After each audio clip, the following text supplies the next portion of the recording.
Hello, my wonderful, beautiful friends. Guys, welcome back to r/ProRevenge, where you'll hear some super satisfying stories where people get exactly what they deserve. And in today's episode, guys, OP's friend gets some crazy revenge on a borderline cult family. It's insane. I hope you enjoy the other stories as well, and do remember to hit that subscribe button for future tales.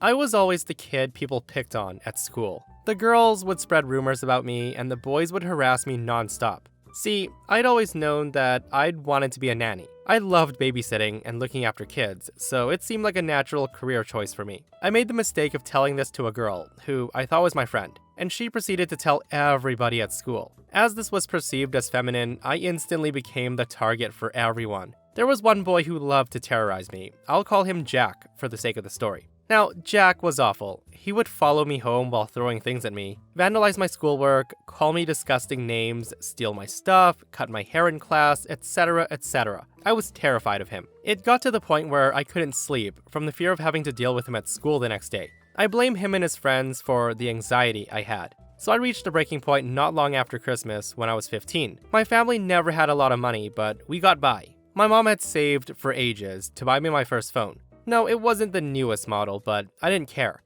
I was so grateful to have my first phone, and a little guilty that my mom had gone without her new Christmas outfits and had put off fixing her own phone to buy it for me. Once the schools went back after Christmas break, Jack found out about my phone. He took it from me and proceeded to read through my messages, making fun of me for telling my mom that I loved her. He then threw it to the floor and stomped on it in front of his friends, and they all laughed.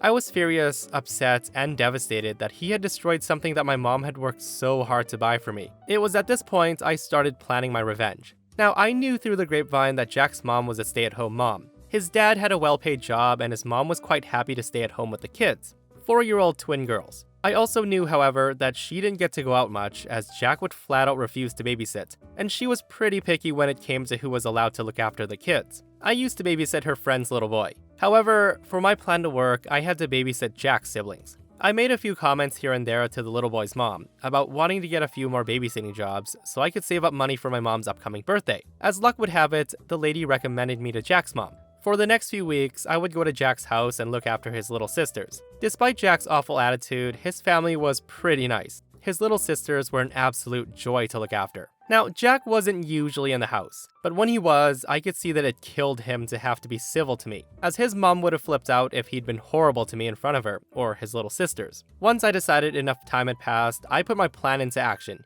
You see, Jack was one of those creepy kids that liked to brag about his adult magazine stash in his bedroom. Anyways, every time I'd babysit and put the little ones to bed, I'd sneak into his bedroom and search around. Now, I know this is a massive invasion of privacy, but I was a stupid 15-year-old kid, and I couldn't take his bullying anymore. I eventually found his stash, and made a mental note that they were in a bag in his closet. I'd been observant for those few weeks, so I knew that Jack's mom and dad had an unopened bottle of vodka in the fridge. They didn't drink a lot, and it was only for when they were going to parties. One night, once the little ones were asleep and Jack was out with his friends, I went to the fridge, opened the bottle of alcohol, and tipped about a quarter of it down the sink, and then snuck up to Jack's bedroom and hid the bottle in the same bag as his stash. His parents found out not too long after, and of course, Jack accused me of taking it, so they showed up at my door. Now, they weren't angry because they still didn't know who had taken it, so they asked me some questions. Of course, I denied everything, but I was polite, and even offered to help them look for it in case it'd been misplaced. They thanked me, but told me it was fine. They'd find it. And oh boy, did they find it. I was called over the next day to take the little ones to the park for an hour or so, in order for them to have a talk with Jack. When I got back, Jack was in his bedroom, and he was crying. It turns out that he had ratted himself out. His parents found the bottle of alcohol in his room along with his adult magazines. He denied everything and accused me of planting the alcohol there. When asked why I do that, he ratted himself out by saying that it was payback for him breaking my phone, and his parents flipped out. They had no idea their son was like this. They took away his phone, grounded him, and made him sell his game console to pay to get my phone fixed. His face when they made him hand me the money will stay with me forever. His parents then questioned me about what he was doing to me, eventually informing my mom as well. He also got into a lot of crap at school, after a few kids came forward about the bullying that they'd endured at the hands of Jack and his friends. A few of them, including Jack, got suspended. Jack's parents even made him go door to door to apologize to the people he'd tormented. Now, I was reluctant to take the money at first, as it was way over the amount that it would cost to get my phone fixed. so his parents compromised and told me to take enough to at least cover the repair cost. Needless to say, with the phone repair covered, I managed to get my mom an awesome birthday gift. Now, I know a lot of people generally dislike the typical school bully revenges, as a lot of the times they lack some depth and often come off immature. But guys, this is one of the most advanced teenager revenges ever. Like, it must have killed Jack to have the person he picked on at school inside of his own house, leading to his downfall. Props to OP for that wonderful execution. What a satisfying story. So this incident blew up in March 2021, in the middle of lockdowns and stuff. At the time, I was working as a manager in a mid-sized business. While I was there, I was assigned a new member to my team. I'll call her Evil. Now, Evil was in her mid-20s. She was pretty fresh out of college, and she was the kind of person who could talk your ear off about all of her ideas and plans and whatever she was working on, but never really seemed to have anything to show for it. When I talked to her about clients complaining that she wasn't getting back to them, she would always have an excuse about how difficult they were, how snowed under she was, and how she had written an email but it must have gotten lost in spam, so on and so forth. Basically, never her fault. So it got to the point where, after one of our monthly meetings, I called her in and explained that if she couldn't get her tasks done, she needed to let us know so we could help delegate the resources to make sure that things weren't slipping through the cracks. I'll admit, I was pretty direct. Her performance was impacting the whole team, and my job was literally to keep the team on track. Now, I get that people can be under pressure. There can be a lot of stuff going on at home which impacts work, and sometimes people do need a bit of help. But if every time I ask you about a project you say, yep, everything's good, I've got it under control, and then it falls apart and your only response is to blame the client, we have a problem. I explained that I wasn't going to start a formal performance management or anything like that, but from now on, I'd like her to check in with me on Monday mornings for 10 minutes to go over the objectives for the week and to check if she needed support with any clients. I know it's not fun to be micromanaged, so I tried to keep these check-ins short and mostly just offer assistance on stuff. Now, she clearly hated my guts though, and apparently she was hatching her own revenge. Now, part of my role included the use of a purchasing card, which wasn't in my name but I had access to. I was given the card to basically make small purchases for the office, or spend up to $500 on clients. The card was kept in an office that I shared with another team manager, where we could both access it when we needed. One day, I get a call from accounts, asking about a few abnormal purchases on the card. A Photoshop subscription, a couple of Uber Eats orders, an HBO subscription, etc. I say I don't know anything about them, and they should check with the other team manager. Apparently, the other team manager didn't know anything about them either, because after the weekend, I get called into the big boss's office. After my colleague and I denied involvement, accounts started to call Adobe and Uber to find out where the transactions were coming from. They said that not only were the accounts in my name, they were registered to an email address with my name too. Now, I can't describe what it felt like to be in that meeting. I felt physically sick. I couldn't work out what was happening. I was so shocked I didn't know what to say. I felt like I was about to get fired and couldn't understand how that was even possible. The director was going on and on about how access to the card was privilege, and that I had signed an agreement about appropriate use, and so on and so forth. I denied I'd been using it inappropriately, and the boss listened, but I could tell he wasn't that convinced. To be honest, in my head, I was gaslighting myself and worrying that I had somehow saved the card in Google, and maybe my wife had accidentally used it or something. It was terrible, and I found myself apologizing and saying, I don't know how this happened. I assure you that I know none of these expenses are appropriate uses of company funds. There must have been some kind of mistake.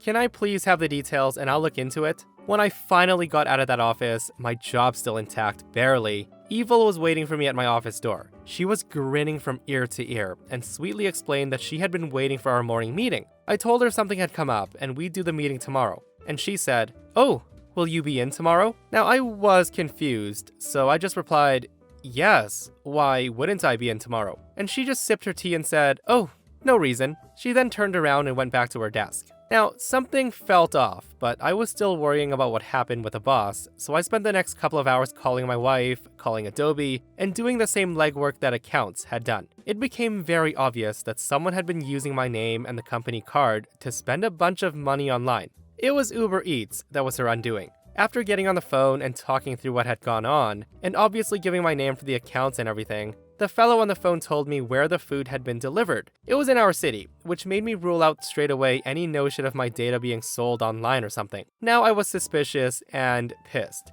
I don't like to think the worst of people, but now I was. Listening to my gut, I pulled up Evil's employee information and checked her address. I pulled it up on Google Maps, dropped a pin on her place, and then looked for the address Uber Eats had given me. It was the corner of her effing block. I was furious. When she left for work that day, I got IT to give me access to her laptop. And sure enough, when I opened up her domain.com account, under her listed accounts was my account. There were some things she had been smart about. The IP address she'd used was the office, which would have tied it back to me. She had even had the food delivered to a different address. She even made a fake email address, but saving her passwords on a work computer was a big mistake. I called the boss that night and explained what I found, and kept the IT guy with me to support the fact that I just hadn't logged into her computer and made it all up.